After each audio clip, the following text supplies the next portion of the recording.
তো বন্ধুরা আজকে আমি ফার্স্ট এটা নিউ ব্লগ আমি পোস্ট করছি আমার ইউটিউব চ্যানেলে। তো সকল বন্ধুদেরকে এটাই আমি অনুরোধ করব, আমার ভিডিওটি সবাই একটু দেখবে, স্কিপ করবে না। আর জানি না আমার যে কথাগুলো ভুল হয়ে থাকে তার জন্য মাফ করে দেবে, সরি। আজকে ফার্স্ট আমি ব্লগ পোস্ট করেছি।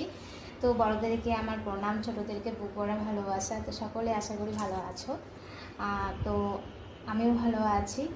তো জানি না আমার যদি ভুল হয়ে থাকে কথাগুলো প্লিজ ক্ষমা করে দেবে। আর ঝটপট করে একটু জয়েন হয়ে আমার প্লিজ আমার ভিডিওটি দেখবে, লাইক কমেন্ট করবে অবশ্যই ভালো লাগলে।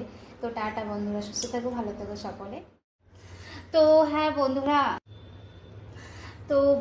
কি বলবো, তোমাদেরকে লজ্জা লাগে আমাকে। তো কপালে নাই ঘি, ঠকঠকালে হবে কি। তো বন্ধুরা কি করা যাবে বলো। তো আজকে যাই হোক আমি ভিডিও বানাতে পারিনি, ভয়েসে চলে এসেছি।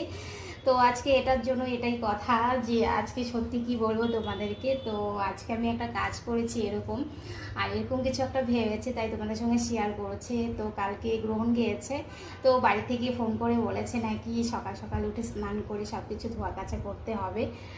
তো তার জন্য আজকে আমি সকাল সকাল উঠে সব কিছু মানে ধোয়া কাচা করে সব কিছু করে পরিষ্কার করে, তো আজকে আমি সকাল থেকে কিছুই খাইনি। তো বন্ধুরা জানো, আমি ভেবেছি আজকে আমার বর রুমে আসার আগেই যে আমি খাওয়া দাওয়া করে নেব। এত এত প্রচুর মানে খিদা পেয়েছে সত্যি।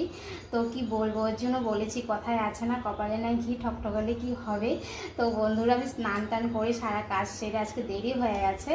তো আমি এর জন্য এটার মানে আমি আজকে সত্যি ভেবেছি রান্না করে তাড়াতাড়ি খাবো, তো হয়নি, আমার গ্যাস শেষ হয়ে গেছে। সত্যি তোমাদেরকে আমি দেখাচ্ছি, দেখো। তো এই যে দেখো বন্ধুরা, আমার শুধু ভাত রান্না হয়েছে।